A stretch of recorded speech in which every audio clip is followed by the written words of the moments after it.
Welcome to Spirituality Step by Step. I'm Dan Wigner, and I'd like to talk to you about one of the spiritual practices available on my website. If you click on spiritual practices on my website, spiritualitystepbystep.com, then it will lead you to this page and list. And you'll see several different practices listed here with enough information to help you just begin the practice and to begin exploring it and experimenting with it for yourself to see if it fits with your own personal spirituality.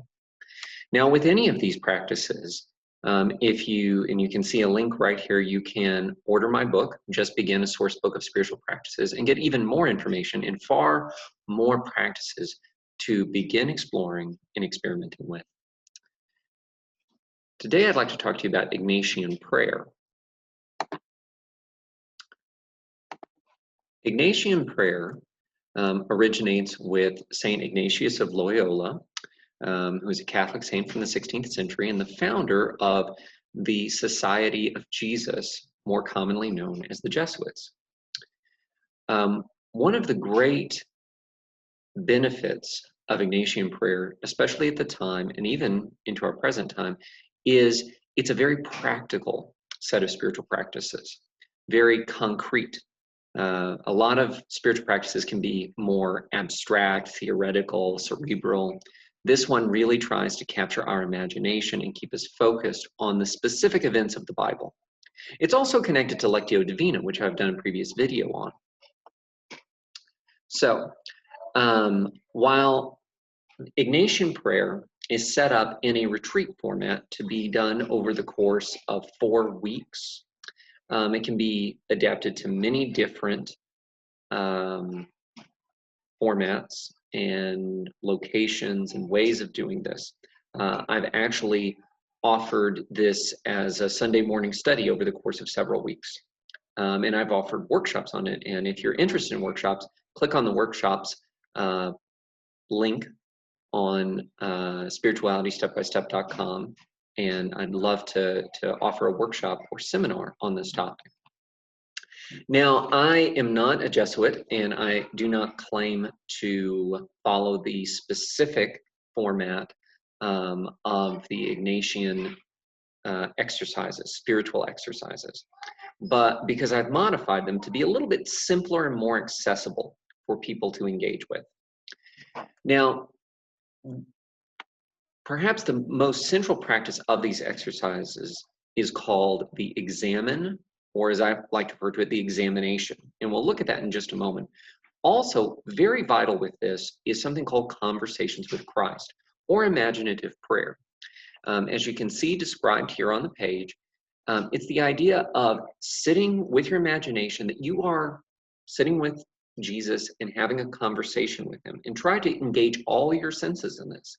You know, are you walking with Jesus, standing, sitting? Where did the two of you meet? What do you see and hear around Jesus? You know, try to make a full picture in your mind.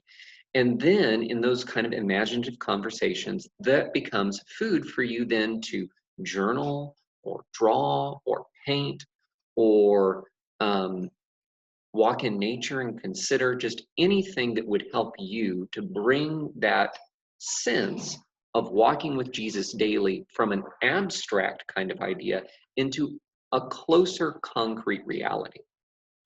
So conversations with Christ, very important through all the weeks. Now, the other weeks, as you can see linked here, have different themes. The theme of week 1 is sin. Week 2 focuses on the doctrine of incarnation.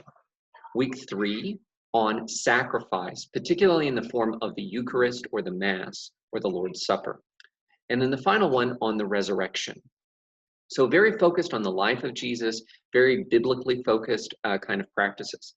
I'm not going to go through all the weeks in this video. You can go to my website, spiritualitystepbystep.com, and look at them in turn. But I do want to click on week 1 here, just to give you a sense of what's there.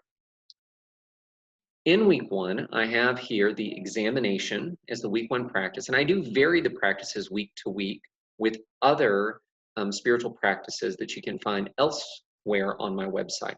And that is different from typical Ignatian prayer. They tend to use the examination every week.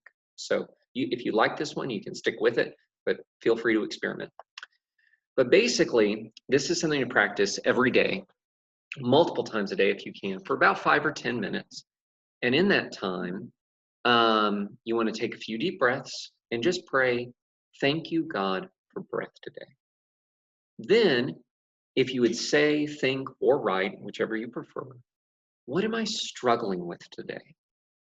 Now, that's a little different from typical Ignatian prayer. It tends to use the language of sin, but as the language of sin is misused a lot in our society today, I prefer to use the term struggle, because it's not necessarily an action with intention that someone has done or some measure of hurt. It's just what you're struggling with. That's the idea behind this kind of practice. Also, the feelings associated with that struggle. And just a simple prayer to say, God, I'm struggling with, whatever, fill in the blank today. Help me to see what's the best way to do. And then take 5 more deep breaths, and then you can go into the scriptural meditation for that particular day of the week. It's a very simple practice, but the point of it is to help you to focus your attention not only on Jesus himself through conversations with Christ, but just on the struggles that you're going through and the fact that you're not alone in those struggles, that God is there with you. So that's all you need to know, along with the information available on spiritualitystepbystep.com, to just begin with Ignatian prayer. If you have any questions as you follow along, please feel free to contact me through the website or order my book. And I'd love to hear from you through the website or through the comments section here.